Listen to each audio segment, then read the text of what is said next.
అందరికీ నమస్కారం. ఎంఏ జ్యోతిష్యం ఫస్ట్ ఇయర్ పేపర్ 4 దాని వాస్తుశాస్త్రం అంటాం. దాంట్లో చాప్టర్ 1 క్షేత్ర పరిజ్ఞానం అనే అంశంలో మనం ఇప్పుడు స్థలం యొక్క రంగు, రుచి, స్పర్శ, వాసన వాటి గురించి తెలుసుకుందాం.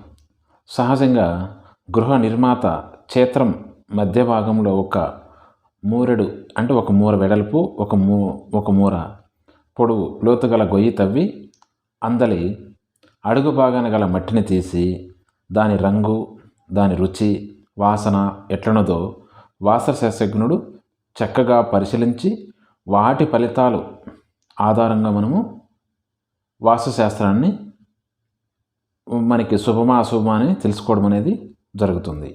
ఫస్ట్ మనకి రంగు గురించి. తెల్లని రంగు గల భూమి బ్రాహ్మణ భూమి. జ్యోతిష్ శాస్త్రాన్ని అనుసరించి ఈ రంగుకు శుక్రుడు, గురుడు అధిపతులు. అందుచేత ఈ భూమి సత్వగుణ భూమిగా చెప్పాలి. విద్యా వ్యాసంగము, జ్ఞాన సముపార్జన కలిగిన వ్యక్తులకి ఇది అనుకూలమని. ఎర్రని రంగు గల భూమి క్షత్రియ భూమని. ఎర్రని రంగునకు అధిపతి కుజుడు. ఇతడు సైన్యాధికారి కావున శౌర్యం కలిగిన, పాలనా సామర్థ్యం కలిగిన వ్యక్తులు ఈ భూములలో బాగా రాణిస్తారని శాస్త్రవచనం. పచ్చని భూమి వైశ్య భూమి. దీనికి అధిపతి బుధుడు. బుధుడు వ్యాపార లక్షణాలు కలిగిన ధనాధిపతి. వ్యాపార లక్షణాలు కలిగి వ్యాపారం చేసే ఏ వ్యక్తులైనా ఈ భూములలో నివసించిన అధిక లాభాలు పొందవచ్చును. అదేవిధంగా నల్లని భూమి శూద్ర భూమి. దీనికి అధిపతి శని. శ్రమకరులైన ఏ కార్మికులైనా ఇందు నివసించవచ్చును. నల్లని భూమి అంటే నల్లరేగడ భూమి అని దాని అర్థం. ఇక్కడ పంటలు బాగా పండుతాయి కాబట్టి కర్షకులు, కష్టపడేటువంటి వ్యక్తులు, శూద్రులకు దీనికి బాగా కలిసి వచ్చేటువంటి భూమిగా మనకి జ్యోతిష్ శాస్త్రంలో చెప్పబడింది. అదేవిధంగా ఆ రుచి, తీయని రుచి కలిగిన భూమి బ్రాహ్మణ భూమి అని. ఒగురు మన్ను గల స్థలం క్షత్రియ భూమి అని. పుల్లని రుచి గల భూమి వైశ్య భూమి అని. చేదు రుచి గల భూమి శూద్ర భూమి అని మనకి పిలుస్తారు. అదేవిధంగా తీయని రుచి గల స్థలం ఉత్తమమని, కాషాయ స్థలం మధ్యమని, ఆమ్ల రుచి కలిగిన స్థలం అధమమని, తిక్త రుచి గల స్థలం అధమాది అధమని తెలియజేయాలి. తర్వాత మళ్ళీ మనకి స్పర్శ అంటే దర్భ మొక్కలతో నున్న స్థలం బ్రాహ్మణ స్థలమని, కాకి వెదురు చెట్లతో నున్న స్థలం క్షత్రియ స్థలమని, రెల్లుతో నున్న స్థలం వైశ్య స్థలమని, పలు రకాలుగా గడ్డితో నున్న స్థలం శూద్ర స్థలమని భావించాలి. కుశయుక్తమైన స్థలం శ్రేష్టమైనది.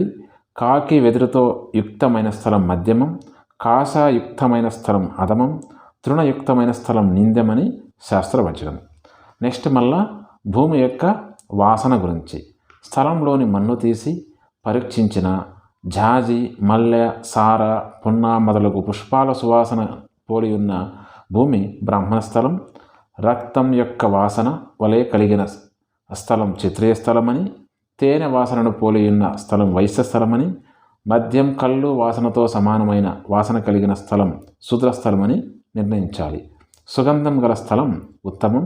రక్తగంధం గల స్థలం మధ్యమం. మధురగంధం గల స్థలం అధమం.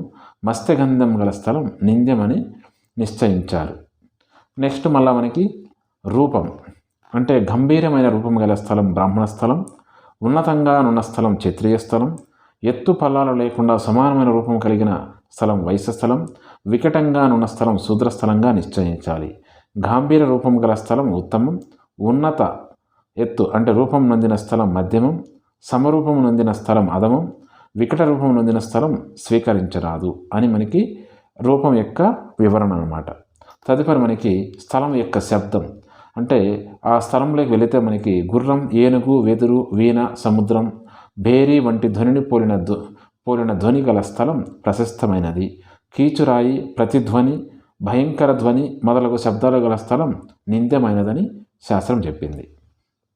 సో ఈ విధంగా మనము స్థలానికి ఇన్ని విధాలుగా ఒక స్థలాన్ని మనం ఎంచుకోవాలంటే దాని యొక్క రూప, రస, వాసన, రంగు, రుచి, స్పర్శ ఇవన్నీ మనకి చూడాల్సిన అవసరం అనేది మనకి వాస్తులో చెప్పబడింది. మనం ఇప్పుడు భూమి యొక్క దృఢత్వ పరీక్షను ఏ విధంగా చేస్తారనేది మనం సింపుల్గా తెలుసుకుందాం. గృహ నిర్మాణానికి స్థల శోధన చేయు స్థల మధ్య భాగంలో ఒక హస్త ప్రమాణం గల అంటే మనకి 24 భారతీయ అంగుళాలు, బ్రిటిష్ మానవులు 18 అంగుళాలు పొడవు వెడల్పు లోతు కలిగిన ఒక గుంటను తవ్వి, తరువాత ఆ త్రవ్విన మట్టితో ఆ గుంటను పూడ్చగా మన్ను మిగిలితే ఆ స్థలం శుభమని, శుభఫలప్రదమని, అట్లుగాక ఆ మన్ను మిగలక లేక సమంగా సరిపోతే ఆ స్థలం సామాన్య శుభాలను ఇస్తుందని, అట్లుగాక మనము తీసిన ఆ మన్ను ఆ గుంతకి పూర్తి చేస్తే చాలకపోతే అంటే మిగలక పోతే దాన్ని ఆ స్థలం అశుభప్రదమని మనకి శాస్త్రం చెప్పబడింది. ఇది ఒక భూమి యొక్క దృఢత్వ పరీక్ష. ఇంకొక పరీక్ష ఉంది. అది గృహ యజమాని హస్త ప్రమాణం పొడవు వెడల్పు లోతు కలిగి ఒక గుంటను తవ్వి ఆ గుంట నిండా నీళ్లు పోయాలి. తిరిగి 12 గంటల సమయం తర్వాత చూస్తే అందులో నీళ్లు అంటే మనం పోసిన నీళ్లు ఎండిపోకుండా పోసినట్లుగా నున్న స్థలం శుభమని, అట్లుగాక అందులో నీరు ఇంకిపోతే ఆ స్థలం అశుభ ఫలమిస్తుందని, ఆ జలం దక్షిణావర్తముగా తిరిగిన సౌఖ్యప్రదమని, ఆ జలం ఇంకిపోయిన వామావర్తం తిరిగిన అశుభప్రదం కావున గృహాన్ని నిర్మించరాదని, ఇలా భూమి యొక్క దృఢత్వ పరీక్షని మనకి పూర్వీకులు చెప్పినటువంటి విషయం ఇది. సో మనకి ఇక్కడితో మనకి వాస్తు శాస్త్రంలో ఫస్ట్ చాప్టర్ చేత పరిజ్ఞానం అనే పాఠం అయిపోతుంది. సో మనము భూమిని పరీక్షించి దోషరహితమైన క్షేత్రాన్ని ఎన్నుకొని క్షేత్రశుద్ధి చేసిన స్థలంలో శాస్త్రానుసారంగా నిర్మాణాలు చేయాలనే విధంగానే మనకి ఇన్ని రకాలుగా మనకి శాస్త్రం చెప్పింది. సో మనకి ఈ యొక్క క్షేత్ర పరిజ్ఞానం అనే అంశం గురించి ఇంకా మనకి ఈ యొక్క దీంతోపాటు కొన్ని ఎక్స్ట్రా మనకి చదవలసిన గ్రంథాలు చెప్పారు. వాస్తు శాస్త్ర వివేకం, మయవాస్తు, వాస్తు విజ్ఞాన చంద్రిక, వాస్తు రాజ వల్లభం, విశ్వకర్మ ప్రకాశిక, గృహవాస్తు రహస్యం మొదలగునవి ఈ గ్రంథాలు చదవడం వల్ల మనకు ఈ యొక్క చాప్టర్లో మనం తెలుసుకున్న వర్గులు, స్థలానికి స్థల పరీక్ష, దిగ్మూఢ పరీక్ష ఇవన్నీ మనము ఈ యొక్క గ్రంథాలు చదవడం వల్ల మనకు అర్థమవుతుంది. నమస్కారం. స్వస్తి.